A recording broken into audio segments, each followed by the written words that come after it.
Misalnya pada malam 17-an di mana para remaja begadang untuk pasang-pasang bendera dan panggung untuk lomba. Ada salah satu warga yang kesurupan. Dia nangis-nangis dan tertawa seperti kuntilanak. Kadang-kadang membanting-banting badannya juga ke tanah. Saya yang kebetulan ada di TKP, disuruh untuk bantu ngusir kuntilanaknya. Zak, udah jangan bohong aja, ajak ngobrol itu maunya apa? Kata Parman. Lah, ngapa gua sih? Panggil aja Pak RT atau Ustadz Somad. Sahut saya males. Pak RT, emang mau bikin surat pindah tuh Kunti? Udah sebisa lo aja lah. Parman agak memaksa. Ada-ada saja nih. Di samping saya males, saya juga nggak tahu harus gimana.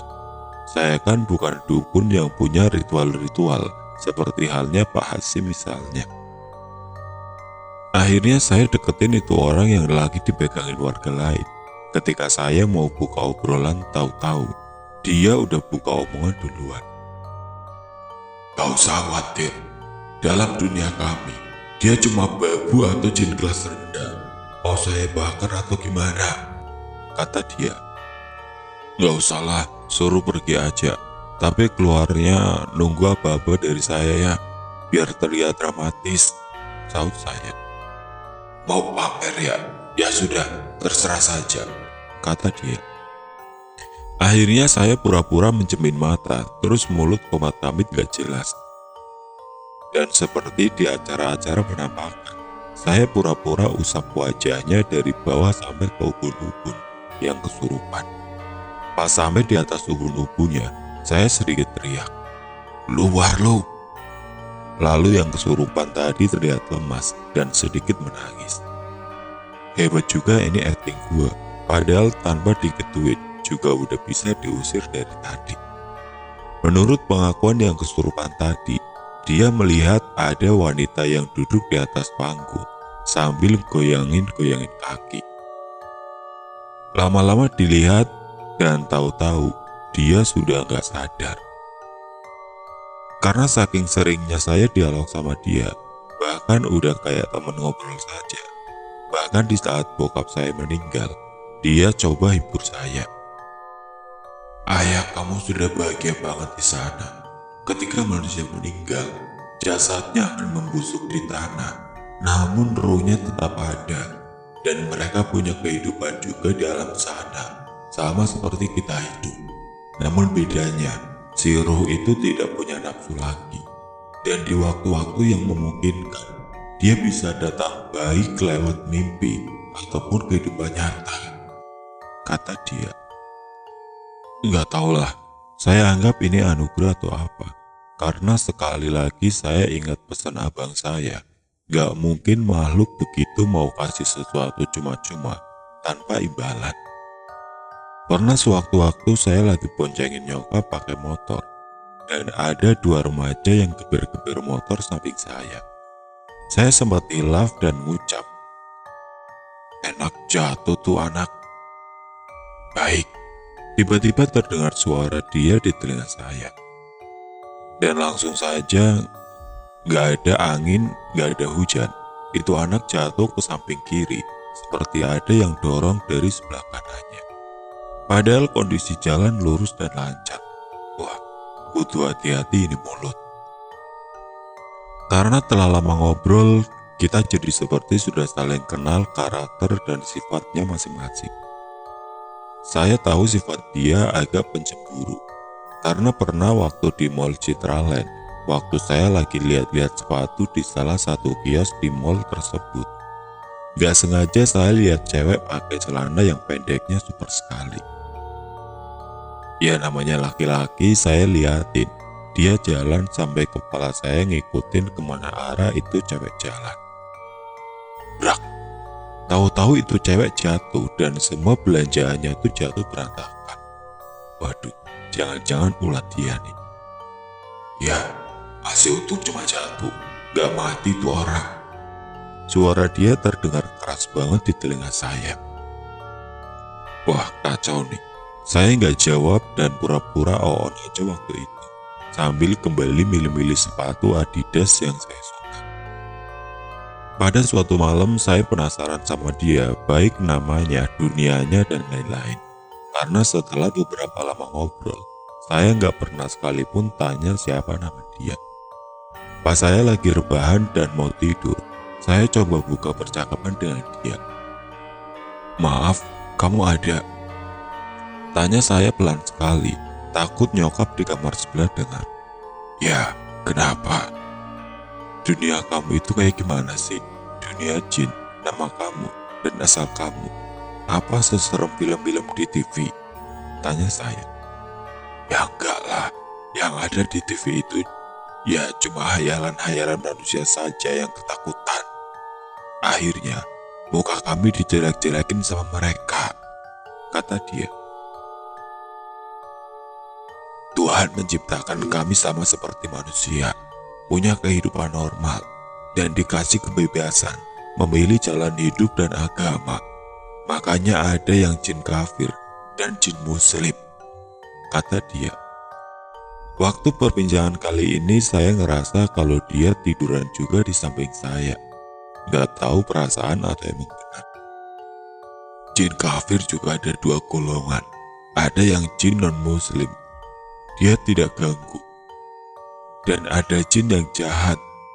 Dan di atas kawanan jin jahat, ada iblis yang memang ditugaskan untuk membuat manusia menyimpang dari jalan Tuhan. Misalnya mengabulkan permohonan orang yang ingin cepat kaya dengan jalan pesugihan. Berubah jadi hewan, bahkan berubah jadi ruh orang yang meninggal dengan maksud meminta persembahan kepada yang masih hidup, kata dia. "Apa kamu mau lihat langsung, biar gak penasaran?" tanya dia. Emang bisa? Buka mata batin gitu kayak di iklan-iklan atau lewat mimpi?" tanya saya. "Langsung saja," kata dia.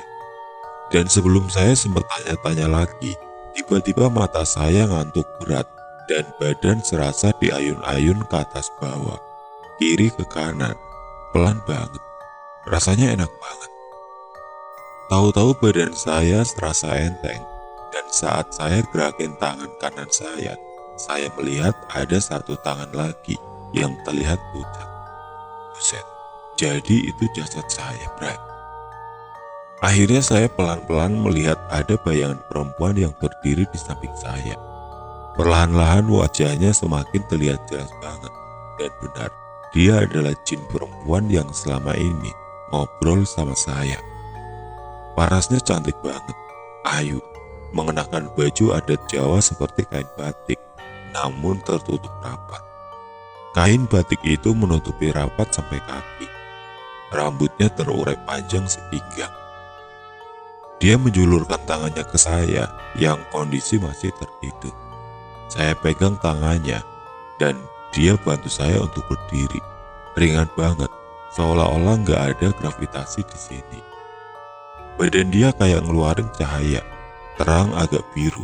Saya masih celingang-celinguk dan sesekali melihat tubuh saya yang asli, terbujur kaku dan pucat. "Ini adalah dunia ruh. Kamu belum masuk dunia aku. Di dunia inilah ruh-ruh manusia yang meninggal tidak normal berada. Seperti orang tertabrak, pesugihan. Kamu akan lihat sendiri nanti," kata dia. Wah, gila nih. Gimana kalau sampai ruh saya nggak bisa balik? Atau saya nanti ketemu ruh-ruh yang serem-serem? Kuatin mental dah. Saya diajak keliling sebentar sama dia. Pas sampai gang depan rumah saya lihat ada seseorang yang duduk, tapi badannya berlumuran darah. Dia melihat ke arah saya dengan tatapan tajam. Anjir, serem banget. "Jangan takut, Zak. Mereka nggak akan bisa nyentuh kamu selagi ada aku di samping kamu," kata dia.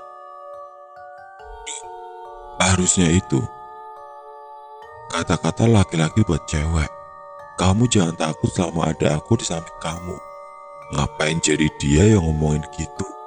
Jadi terlihat lemah amat gue ya. Setelah banyak melihat hal-hal aneh, Saya udah mulai males. Apa dunia kamu masih lama? Lewat mana kamu ke dunia kamu? Tanya saya. Lewat mana?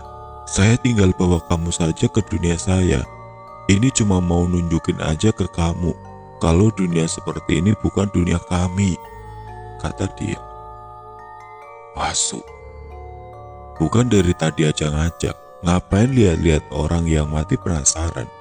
Gendong-gendong bayi, berlumuran darah dan lain-lain. Tiba-tiba ruh saya seperti debu yang terbang. Gak tahu, gak bisa lihat apa-apa.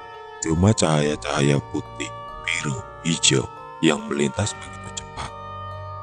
Dan ketika saya sadar, saya udah melayang di atas sebuah tempat di mana banyak anak-anak kecil yang lari-larian. Ada bangunan-bangunan dengan adat Jawa. Dan saya berhenti di depan sebuah istana mewah, bertembok batu-batu tinggi. Dan ada dua penjaga yang saya ingat salah satu dari mereka adalah jin yang mau nangkep saya di alas roban waktu itu. Ternyata dia gak seserem yang saya bayangin dulu. Karena malam, saya cuma lihat badannya yang tinggi besar dan agak hijau. Tapi ternyata, ya emang gitu, tinggi besar dan hijau. Dua jin penjaga tadi agak membungkuk waktu saya dan dia melangkah masuk. Saya masih berpikir, dia ini ratu atau apa? Kok sampai pada hormat banget sama dia? Pas pintu utama terbuka, nampak seorang ibu-ibu yang mengenakan pakaian Jawa dan kain panjangnya yang turun dari kursi dan berjalan ke arah saya. Loh kok, ini kan ibu-ibu yang waktu itu di mimpi saya. Dan tiba-tiba, dia membungkuk dan mencium kaki si ibu-ibu itu. Bunda, kata dia. Oh, ternyata ini toh ibu ratu, penguasa alas roban. Aroma wanginya khas banget, dan paras mukanya benar-benar bijaksana sekali. Istana ini benar-benar indah banget. Banyak ornamen-ornamen dan kaligrafi Arab yang terbuat emas, dan permata yang berkilauan.